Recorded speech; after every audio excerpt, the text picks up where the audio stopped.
جب بھی ہم تصور کریں کہ دریائے فرات میں سے سونے کا ایک پہاڑ نکلے گا تو ہمارے ذہن میں کیا امیج بنتی ہے؟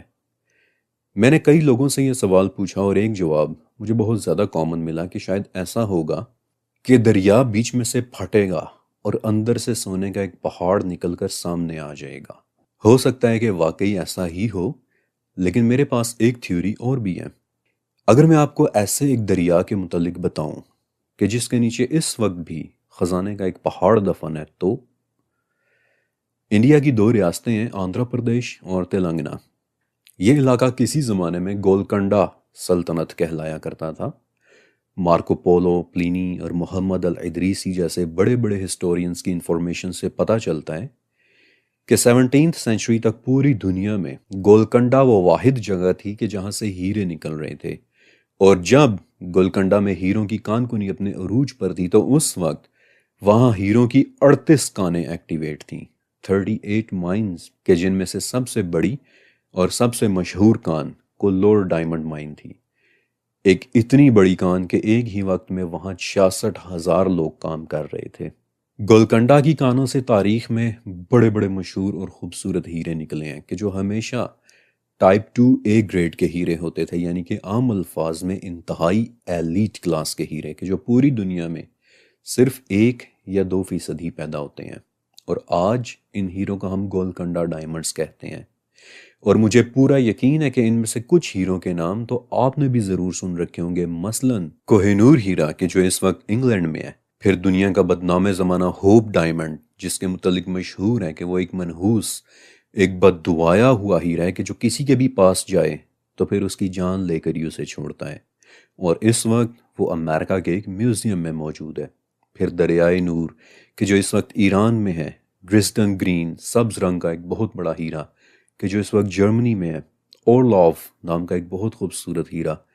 کہ جو اس وقت رشیا میں ہے۔ لیکن ان کے علاوہ 5 بڑے ہیرے، نظام، جیکب، اکبر بادشاہ، دی گریٹ مغل اور فلورنٹین یلو، کہ جو تاریخ کے بڑے بڑے ہیرے تھے لیکن آج کچھ پتہ نہیں کہ وہ کس کے پاس ہیں، وہ سب دی کولور ڈائمنڈ مائن ہی کے بدن سے نکلے ہوئے ہیرے تھے۔ ایک وقت ایسا آیا کہ کولور مائنز میں تقریباً 66,000 لوگ کام کر رہے تھے، آدمی، عورتیں اور بچے۔ آدمی زمین کے نیچے ایکچول کان میں جا کر کام کرتے تھے، اور عورتیں اور بچے زمین کے اوپر ہی کام کرتے تھے، کیونکہ بارش کے بعد اکثر ایسا ہوتا تھا کہ کان کا کوئی حصہ کولیپس کر جاتا تھا اور آدمی کان کے اندر ہی دفن ہو جاتے تھے۔ لیکن پھر 19ویں صدی میں ایک عجیب واقعہ ہوا۔ دھیرے دھیرے کولور مائن پر دریا نے قبضہ کر لیا اور آہستہ آہستہ یہ جگہ 50 فٹ گہرے پانی کے نیچے چلی گئی، اور آج اس وقت اس کان کو ریکور کرنے کے لیے بہت ساری فنڈنگ اور ریسورسز چاہیے ہوں گے، لیکن پھر بھی اس کے بعد بھی کوئی گارنٹی نہیں ہے کہ کولور مائن کامیابی سے ریکور ہو بھی پائے گی یا نہیں، کیونکہ یاد ہے مسٹر ہارٹلی ناولز کے ساتھ کیا ہوا تھا؟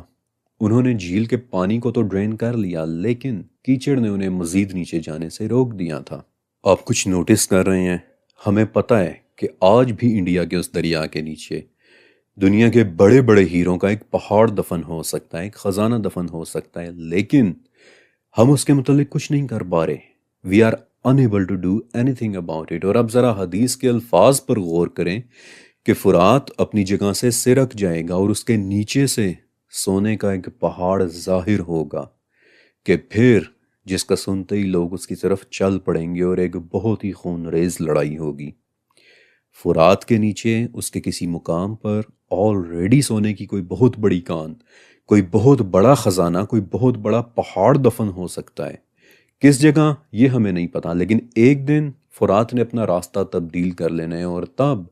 دریا کے ہٹنے کے بعد اس کے نیچے سے سونے کے اس عظیم الشان خزانے نے ظاہر ہو جانا ہے، کہ پھر جس کے اوپر ایک خون ریز لڑائی شروع ہو جائے گی۔ لیکن خزانے پر ہونے والی لڑائیوں کے متعلق تو بھی میں نے صرف چند واقعات سنائے ہیں، لیکن ان واقعات کے اندر اب میں ایک نئی کڑی شامل کرنا چاہتا ہوں، ان کرسٹلز کی کہانی کے جو جنتوں میں موجود ہیں، وہ قیمتی پتھر کہ جن سے جنت کے محلات بنائے گئے ہیں، یاقوت، زمرد، موتی اور نیلم۔ قدیم رومن امپائر میں ایک مورخ رہا کرتا تھا جسے آج دنیا پلینی دی ایلٹر کے نام سے جانتی ہے۔ پلینی نے 37 والیومز پر مبنی ایک بہت بڑی کتاب لکھی تھی کہ جس کے اندر ہر قسم کی نیچرل سائنس کی باتیں لکھی ہوئی ہیں، مثلا آسمانوں میں دیکھے جانے والے واقعات، سائیکالوجی کی باتیں، ہر قسم کی سیاسی اور ریلیجیس فلسفی کی باتیں وغیرہ وغیرہ۔ اس میں کوئی شک نہیں کہ یہ کتاب پلینی کا ایک بہت زبردست پروجیکٹ تھی، لیکن اس کتاب کے آخری دو حصوں یعنی 36 اور 37 کتاب میں پلینی نے ان تمام کرسٹلز کے متعلق لکھا ہے کہ جنہیں لوگ استعمال کرتے ہیں، اور یہ بھی کہ وہ لوگ کرسٹلز کو کسی اور ہی عالم کے پتھر مانتے تھے، جنتوں کے پتھر۔ اسلامک اکاؤنٹس میں کرسٹلز کی کیا اہمیت ہے؟ پچھلی قسطوں کے دوران میں آپ کو کئی آیات اور کئی احادیث دکھا چکا ہوں کہ جن میں ان کرسٹلز کا ذکر ہے۔ اب انہی کرسٹلز میں سے ایک کرسٹل ہے یاقوت، کہ جسے انگلش میں روبی کہتے ہیں۔ روبی لیٹن زبان کے لفظ روبر سے نکلا ہے کہ جس کا مطلب ہوتا ہے دی ڈارکسٹ ریڈ، سرخ کا سب سے گہرا شیڈ۔ پچھلی قسطوں کے اندر میں نے آپ کو 9 حدیثیں بتائی تھیں کہ جن میں جگہ جگہ جنتوں کے یاقوت کا ذکر ہے۔ پھر بائبل میں بھی کئی جگہ پر یاقوت کا تذکرہ ہے، اور ہندو تو یاقوت کو اتنا مقدس مانتے تھے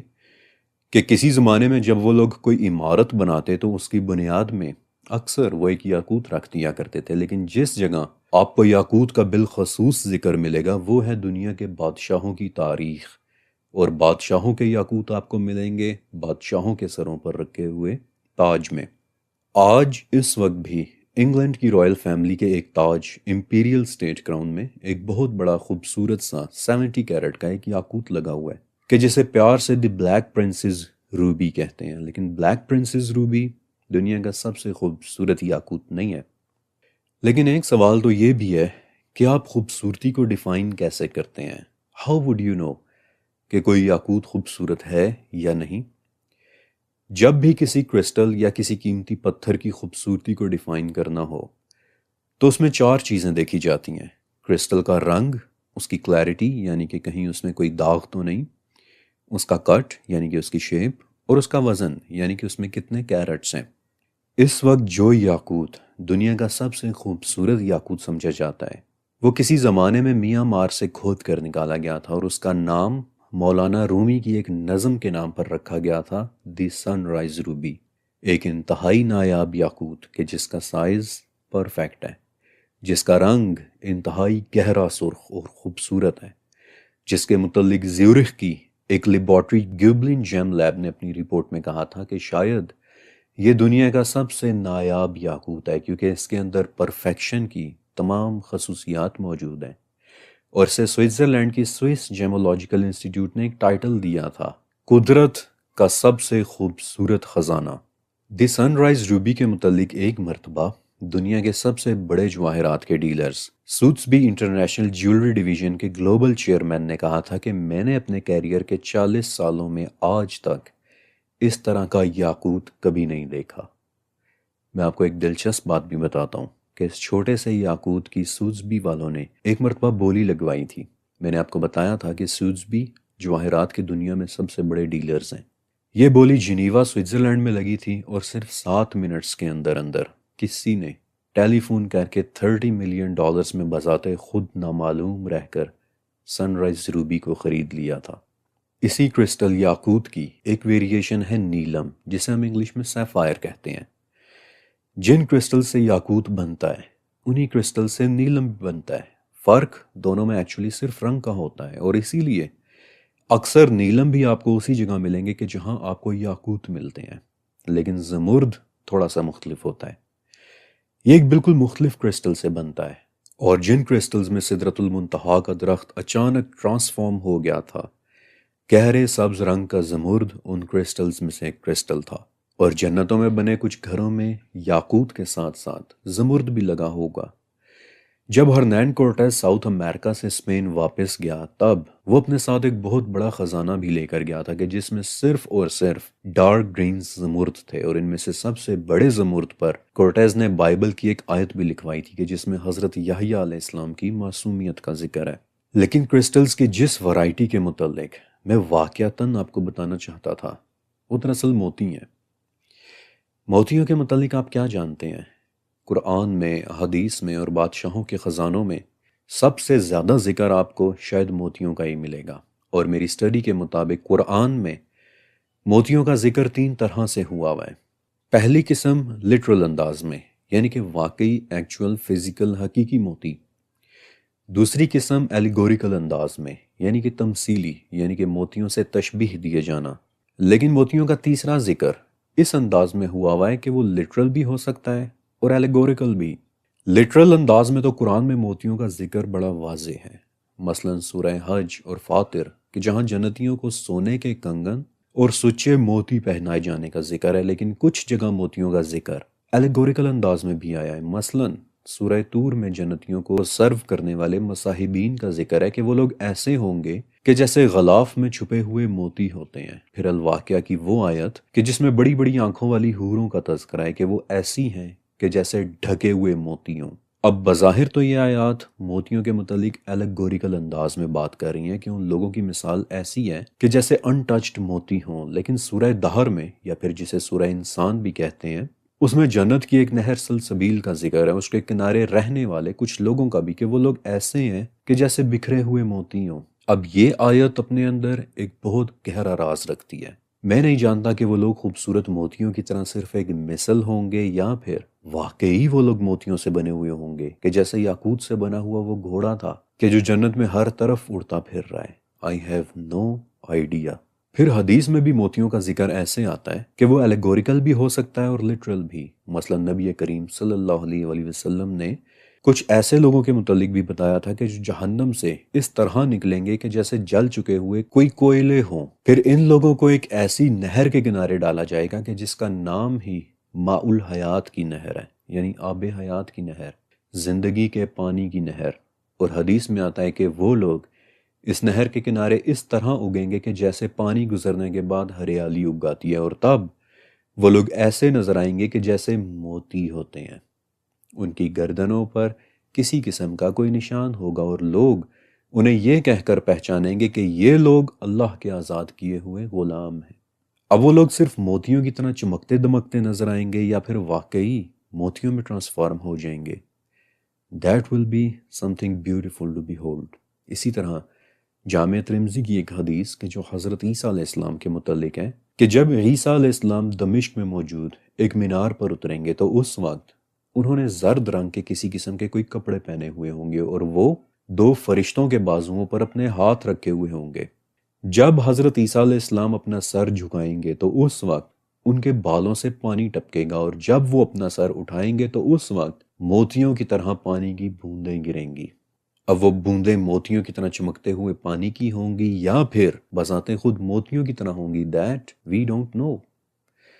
ان احادیث میں موتیوں سے صرف تمثیل دی جا رہی ہے، یا واقعی یہ چیزیں اصلی موتیوں کی طرح ہوں گی، یہ حقیقت تو صرف اللہ ہی بہتر جانتا ہے۔ لیکن باقی کی احادیث میں بہت کلیئرٹی کے ساتھ اصلی، سچے اور فزیکل موتیوں کے متعلق بتایا جا رہا ہے۔ مثلا سدرۃ المنتہا کا درخت موتیوں اور کرسٹلز میں تبدیل ہو گیا تھا۔ پھر جنت کے گنبد موتیوں کے بنے ہوئے ہیں، جنت کے پتھر اور کنکریاں موتیوں کی بنی ہوئی ہیں۔ پھر جنت میں نبی کریم علیہ السلام نے ایک گھر ایسا بھی دیکھا تھا کہ بنا تو وہ سچے موتیوں سے ہوا تھا، لیکن اندر سے وہ بالکل خالی تھا، اور اس گھر کی لمبائی کا آپ علیہ السلام نے خاص طور پر بتایا تھا کہ وہ گھر لمبائی میں بہت عظیم ہے۔ پھر ایک مرتبہ حضرت خدیجہ رضی اللہ تعالیٰ عنہا آپ علیہ السلام کے لیے کھانا لے کر آئیں، تو جبرائیل علیہ السلام نے رسول اللہ صلی اللہ علیہ وآلہ وسلم کو کہا کہ انہیں جنت میں ایک ایسے گھر کا بتا دیں کہ وہ گھر یاقوت اور موتیوں کی جھالروں کے جیسا ہے، اور انہی موتیوں کا جنت کے بعد پھر ہماری دنیا میں ہونے کا بھی ذکر اللہ تعالیٰ نے فرما دیا ہے۔ سورہ رحمان کہ وہی ہے وہ رب کہ جس نے 2 سمندر چلا دیے کہ جن کے درمیان ایک آڑ ہے، ایک رکاوٹ ہے، اور ان دونوں میں سے موتی اور مونگا نکلتا ہے۔ اور یہاں سے شروع ہوتی ہے داستان سمندروں میں سے نکلنے والے موتیوں کی۔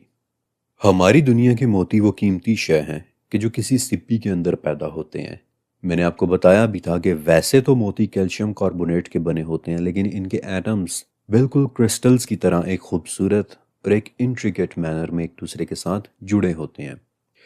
قدرتی طور پر پیدا ہونے والے موتی بہت ریئر، بہت نایاب ہوتے ہیں۔ سینکڑوں پرل آئسٹرز کو کھولنا پڑتا ہے، ان کے اندر موجود گھونگے کو مارنا پڑتا ہے، تب کہیں جا کر ایک موتی نکلتا ہے، اور ہزاروں سال سے ایسا ہی ہوتا چلا آ رہا ہے۔ 3 یا 4 ٹن مولسکس کھولو تو صرف 3 یا 4 موتی ہی نکل پاتے ہیں، اور یہی وہ وجہ ہے کہ ایک کھرا یا سچا موتی انفیکٹ کروڑوں روپے کا بھی ہو سکتا ہے۔ جب 1917 میں پیئر کارٹیئر نے نیو یارک میں جیولری کا پورا ایک سٹور خریدا تھا، تو آپ کو پتہ ہے کہ پیئر کارٹیئر نے اس کی کیا قیمت دی تھی؟ صرف 2 موتی۔ لیکن ان 2 موتیوں کی قیمت آج کے حساب سے پاکستانی 35 کروڑ روپے بنتی ہے۔ یاقوت کی طرح موتیوں نے بھی انسان کی آنکھوں میں ایک چمک پیدا کی ہے، خزانے کی محبت کی چمک۔ آج سے 1500 سال پہلے کے سری لنکا میں ایک کتاب لکھی گئی تھی، مہا ومسا۔ اب ویسے تو یہ کتاب گوتم بدھ کے سری لنکا وزٹ کے متعلق ہے، لیکن اس کتاب میں قدیم سری لنکن بادشاہوں کے کچھ واقعات بھی لکھے ہوئے ہیں، اور ایسا ہی ایک واقعہ ہے 2 صدی کے سری لنکا میں رہنے والے ایک بادشاہ دیون امپیاتسا کا، کہ کیسے دیون نے انڈیا کے ایک بہت بڑے مہاراجا سمراٹ اشوک کو 8 مختلف قسم کے موتیوں کا ایک خزانہ صندوق میں بند کر کے تحفے کے طور پر بھجوایا تھا۔ پھر مارکو پولو نے بھی اپنے سفر ناموں میں انڈیا کے مالابار ریجن کے ایک ایسے بادشاہ کا ذکر کیا کہ جو اپنے گلے میں 108 موتیوں اور یاقوتوں کا ایک ہار پہنا کرتا تھا۔ یہ ہار مالابار کے بادشاہوں میں نسل در نسل شفٹ ہوتا چلا آ رہا تھا، اور اسے پہننے والا بادشاہ ہر صبح اور ہر شام 108 دعائیں مانگا کرتا تھا۔ اب مجھے نہیں پتا کہ یہ سن کر آپ کے ذہن میں کیا امیج بن رہا ہے، لیکن دیکھا جائے تو یہ ہار کسی طرح کی ایک تسبیح کی طرح فیل ہوتا ہے کہ جس میں 108 موتی اور یاقوت پروئے ہوئے تھے۔ لیکن موتیوں کی جس داستان کے متعلق میں آپ کو واقعتاً بتانا چاہتا تھا، اس کے لیے ایک مرتبہ پھر سے آپ کو میرے ساتھ 15ویں صدی کے ایمیزون چلنا ہوگا، ہسپانوی کونکسٹاڈورز کے ساؤتھ امریکہ میں۔ یہ داستان آج سے 500 سال پہلے پیش آئی تھی، اور اسے لکھنے والے شخص کا نام ہے گارسیلا ڈیلا ویگا، اور ڈیلا ویگا نے اس واقعے کو اپنی آنکھوں سے دیکھا تھا۔ 15ویں صدی کے کونکسٹاڈورز جب ایمیزون کے جنگلات میں پہنچے تو انہیں پتا چلا کہ وینزویلا کا ساحل بیسیکلی ایک پرل بیڈ ہے، یعنی کہ وینزویلا کے ساحل کی تہوں میں موتیوں سے بھرے سیپ بکھرے پڑے ہیں۔ لہٰذا ان لوگوں نے وہاں سے بہت سارے موتی نکال کر واپس یورپ اور اسپین بھیجے تھے، لیکن 1579 میں ان سمندروں میں سے ایک غلام کو موتیوں کا ایک جوڑا ملا تھا، بہت ہی خوبصورت آنسوؤں کی شیپ کے 2 موتی، دونوں جڑواں، دونوں بھائی، ایک ہی سیپ کے بطن سے نکلے ہوئے۔ یہ اس قدر خوبصورت اور بے مثال جوڑا تھا کہ ہسپانویوں نے ان میں سے ایک کا نام اسپینش زبان میں لا پیراگرینا رکھا، یعنی کہ بے مثال، اور دوسرے کا نام لا پیلاگرینا رکھا، یعنی کہ کھویا ہوا حسن۔ یہ موتی اس قدر خوبصورت تھے کہ جس غلام نے انہیں سمندر سے نکالا تھا اسے اسی وقت آزادی دے دی گئی۔ ان دونوں موتیوں میں وہ تمام 7 کوالٹیز موجود تھیں کہ جو ایک موتی شناس دیکھتا ہے، ایک بڑا سائز، ایک سیمیٹریکل شیپ، خوبصورت اور بے داغ رنگ، ان کا لسٹر یعنی چمک، ان کی سرفیس کوالٹی وغیرہ۔ اب یہ دونوں موتی چونکہ بے انتہا خوبصورت تھے، لہٰذا ہسپانویوں نے انہیں اسپین کے بادشاہ فلپ II کو ایک تحفے کے طور پر بھجوا دیا۔ جب کنگ فلپ نے ان موتیوں کو دیکھا تو اسے وہ بہت ہی زیادہ پسند آئے، اور اس نے سوچا کہ اپنی بیٹی کی شادی پر وہ یہ موتی اسے تحفے میں دے دے گا۔ لیکن جب بیٹی کی شادی کا وقت آیا تو فلپ کا دل بدل گیا، اور اس کی اتنی ہمت نہیں پڑی کہ اس قدر خوبصورت موتیوں کو وہ خود سے جدا کر سکے۔ لہٰذا وہ موتی اس نے ساری زندگی اپنے پاس رکھے، انہیں اپنے تاج اور خزانے کا ایک حصہ بنا لیا، اور پھر اگلے 200 سال تک وہ موتی اسپین کے مختلف بادشاہوں اور ملکاؤں کے تاج اور گلے کی زینت بنتے رہے۔ لیکن پھر ایک وقت ایسا آیا کہ یورپ کے سیاسی حالات بگاڑ کی طرف جانے لگے، فرینچ ریولوشن شروع ہو گیا، اور تب یہ دونوں موتی ایک دوسرے سے علیحدہ ہو گئے۔ کہتے ہیں کہ ان میں سے ایک موتی لا پیلاگرینا کو فرانس کے ریولوشنریز نے چوری کر لیا تھا، لیکن 40 سال بعد وہ ایک بار پھر سے نظر آیا، مگر یورپ سے بہت دور روس کی ایک شہزادی پرنسس زینائیڈا یوسوپووا کے گلے میں۔ پرنسس زینائیڈا کے بعد وہ موتی ان کے بیٹے فیلکس یوسوپووا کے پاس چلا گیا، لیکن پھر روس میں بھی حالات انقلاب کی طرف جانے لگے۔ ملک پر بولشوکس نے قبضہ کر لیا، اور یوسوپووا فیملی کو روس چھوڑ کر ملک سے باہر جانا پڑ گیا۔ اب اس دوران فیلکس اپنے بچے کھچے خزانوں کو لے کر روس سے باہر تو چلا گیا، لیکن اس خاندان کے پاس اب بہت کم دولت بچی تھی، لہٰذا زندگی کے باقی سال فیلکس نے اپنے جواہرات بیچ بیچ کر گزار دیے۔ مگر اتنے کٹھن حالات کے باوجود کبھی فیلکس کی ہمت نہیں پڑی کہ وہ کبھی لا پیلگرینا کو بھی بیچ سکے، لیکن بالآخر 1953 میں ایک دن اس نے لا پیلگرینا کو بھی بیچ دیا، اور 2015 میں یعنی آج سے صرف چند سال پہلے جواہرات کی ایک بولی لگی تھی کہ جس میں ونس اگین کسی نامعلوم خریدار نے ٹیلی فون پر لا پیلگرینا کو $11 ملین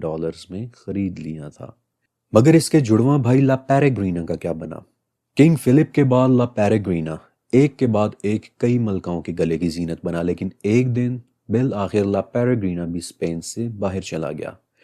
اور پھر کئی بڑے بادشاہوں اور ملکاؤں مثلا انگلینڈ کی ملکہ کے پاس آیا، اور سب سے آخر میں ایک امریکن ایکٹریس الزبتھ ٹیلر کے گلے کا حسن بنا، اور بالآخر جب الزبتھ ٹیلر کی کلیکشن نیلام ہوئی تو وہاں پر ایک بار پھر سے کسی نے ٹیلی فون کر کے لا پیریگرینا کو $11.5 ملین میں خرید لیا۔ لا پیلگرینا اور لا پیریگرینا یہ دونوں جڑواں موتی 500 سال پہلے کسی ایک ہی سیپ کے بطن سے پیدا ہوئے تھے۔ دنیا کے حسین ترین موتی، دو جڑواں بھائی کہ جنہیں زمانے نے ایک دوسرے سے بہت دور کر دیا اور علیحدہ علیحدہ ملکوں میں رہ کر وہ نامعلوم خریداروں کے ہاتھوں نیلام ہوئے۔ ان دونوں کے خریدار کون تھے یہ بات تو کوئی بھی نہیں جانتا، لیکن میرا ذاتی خیال یہ ہے کہ کوئی تھا کہ جو ان موتیوں کی تاریخ سے واقف تھا، کوئی تھا کہ جو اس خوبصورتی کو اپریشیٹ کرتا تھا، اور میرا خیال ہے کہ وہ کوئی ایک ہی شخص تھا کہ جس نے ان دونوں موتیوں کو خرید کر 500 سال بعد دوبارہ سے انہیں ایک دوسرے کے ساتھ ملا دیا۔ یہ جتنے بھی واقعات میں نے آپ کو سنائے ہیں یہ کسی وجہ سے سنائے ہیں۔ یہ واقعات سننے کے دوران آپ نے ایک بات آبزرو کی کہ سونا، یاقوت اور موتی جب جب انسان کی ان پر نظر پڑی ہے تب وہ ان کی محبت میں گرفتار ہوئے بغیر نہیں رہ سکا، اور مجھے پورا یقین ہے کہ جیسے جیسے میں آپ کو ان خزانوں کے متعلق بتا رہا تھا ویسے ویسے آپ کے دل میں بھی کہیں نہ کہیں ان کے لیے چھوٹی سی صحیح لیکن چاہت ضرور پیدا ہوئی ہوگی، کیونکہ ان کی محبت قدرتی طور پر ہمارے دل میں ہارڈ وائرڈ ہے۔ خزانوں کی محبت انسان کے دل میں بسی ہوئی ہے، کیونکہ یہ بات تو آل عمران کی 14ویں آیت میں بتا دی گئی ہے کہ بسا دی گئی ہے انسان کے دل میں محبت سونے کی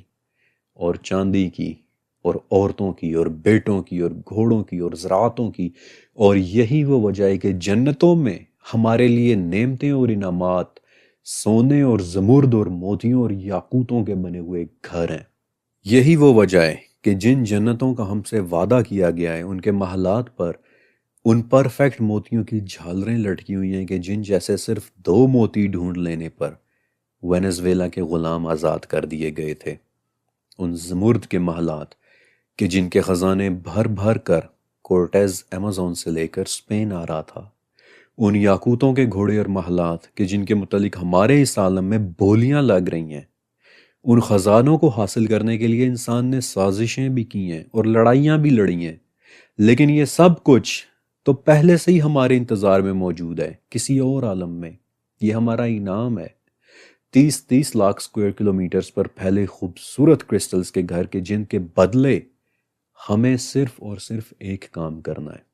لا الہ الا اللہ محمد الرسول اللہ پر صرف ایک مرتبہ سچے دل سے یقین، کیونکہ یہ وہ الفاظ ہیں کہ جن کے متعلق اللہ نے ہمیں بتا دیا ہے کہ اس کی جڑیں زمین میں اور اس کی شاخیں آسمان میں ہیں۔ ہمارا ایک کنیکشن،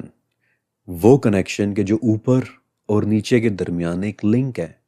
وہ کنیکشن کہ جو ہمیں کرسٹلز کی ان دنیاؤں میں واپس لے کر جائے گا، وہ دنیائیں کہ جہاں سے ہم نکال دیے گئے تھے، الگ کر دیے گئے تھے،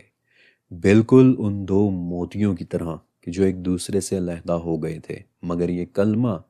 ہمیں واپس اس دنیا میں لے کر جائے گا، ایک بار پھر سے اس کے ساتھ ایک کر دے گا کہ جیسے وہ موتی ایک ہو گئے تھے۔ یہ کلمہ ہمیں لے کر جائے گا اس خوبصورت درخت کے قریب آباد کرسٹل سے بھری ایک دنیا میں کہ جس کے رنگوں کی خوبصورتی کو دنیا کی کوئی مخلوق کبھی بیان کر ہی نہیں سکتی تھی۔